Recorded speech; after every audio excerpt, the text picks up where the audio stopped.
प्रधानमंत्री पोषण अभियान के तहत मुख्यमंत्री शिवराज सिंह चौहान आज राजधानी भोपाल के सुभाष एक्सीलेंस स्कूल में मूंग दाल वितरण कार्यक्रम में प्राथमिक एवं माध्यमिक शालाओं के लगभग 66 लाख विद्यार्थियों को 78,511 मीट्रिक टन मूंग दाल का वितरण कर उनके स्वस्थ जीवन के लिए शुभकामनाएं दी। इस मौके पर विधायक रामेश्वर शर्मा, कृष्णा गौर, कलेक्टर अविनाश लावनिया और अन्य अधिकारी मौजूद रहे।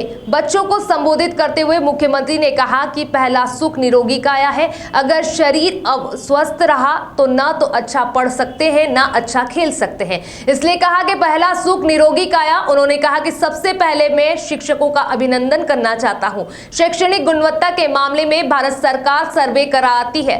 2017 में हुए सर्वे में मध्य प्रदेश का नंबर 17 था। मुझे यह बताते हुए खुशी है कि इस साल सर्वेक्षण में मध्य प्रदेश 5वें स्थान पर आ गया। उन्होंने कहा कि सबसे ज्यादा प्रोटीन दाल में पाया जाता है, इसलिए मुझे लगा कि मेरे बच्चों को, मेरा बेटा बेटियों को प्रोटीन ज्यादा मिलना चाहिए, इसलिए मूंग दाल का वितरण शुरू कर रहे हैं। अगर मेरे बच्चों पढ़ाई मन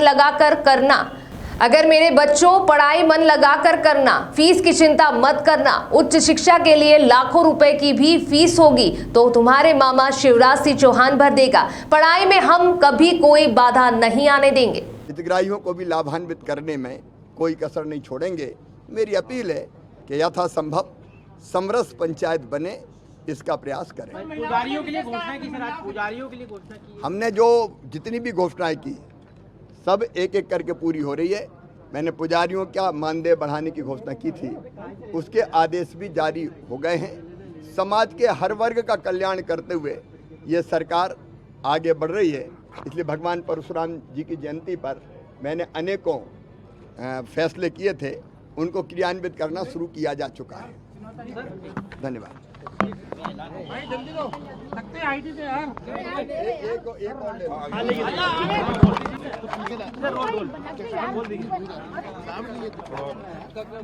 सन 2018 में 4 अप्रैल के दिन कुछ गलत फहमियों के कारण प्रदेश में, विशेषकर ग्वालियर और चंबल संभाग में कुछ अप्रिय स्थितियां बनी थी और आपस में कुछ समाज में झगड़े हुए थे और जिसके कारण कई मुकदमे बने। अनुसूचित जाति के भाई बहनों पर भी बने, सामान्य वर्ग के भाई बहनों पर भी बने। पिछले दिनों जब मैं ग्वालियर गया था, सिंधिया जी भी साथ थे, हमारे मंत्रीगण प्रदेश के कई साथ थे। तब दोनों समाजों के प्रतिनिधि मंडल अलग अलग मिले, मैं भी मिलने गया, उन्होंने बुलाया था। अनुसूचित जाति के प्रतिनिधि मंडल ने भी ये कहा और सामान्य वर्ग के प्रतिनिधि मंडल ने भी ये कहा कि उस दौरान जो अप्रिय स्थिति बनी थी, मुकदमे बने, वो समाज की समरसता के लिए भी अच्छे नहीं है और इसलिए केवल एक पक्ष के नहीं, दोनों के मुकदमे वापस ले लिए जाएं। मुझे लगा कि सामाजिक समरसता की दिशा में बहुत बड़ी पहल है और व्यापक विचार के बाद हमने सबसे चर्चा की। सिंधिया जी साथ थे, तोमर जी से बात की और मुझे लग रहा है कि दोनों समाज जब हृदय से ये चाहते हैं कि इस तरह का वैमनस्य समाप्त हो, तो राज्य शासन का भी ये परम कर्तव्य है कि सामाजिक समरसता बढ़ाने में कोई कसर ना छोड़े। इसलिए हमने उस दौरान जो मुकदमे बने थे सामान्य वर्ग और अनुसूचित जाति वर्ग पर, वो वापस लेने का फैसला किया है। Thank you sir, thank you. हाँ, विवेक भाई, जी पंचायतों को इनाम है ना? हाँ, क्या बताइए?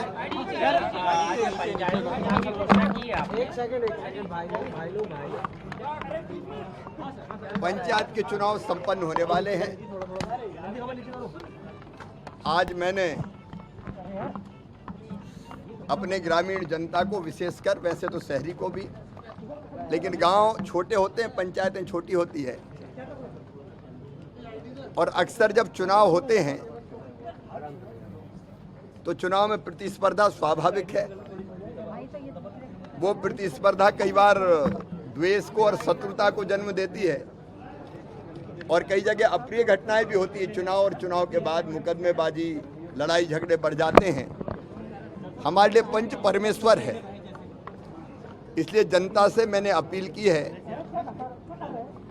कि वो प्रयास करें। चुनाव लोकतंत्र का उत्सव है, बढ़ चढ़ के भाग लें, लेकिन अपनी पंचायत में ये कोशिश करें कि सब मिलजुल के बैठ के अगर सर्वसम्मति से अपने सरपंच को और पंचों को चुन लें तो मुझे लगता है स्नेह, प्रेम, आत्मीयता और विकास का वातावरण और ज़्यादा बेहतर बनेगा।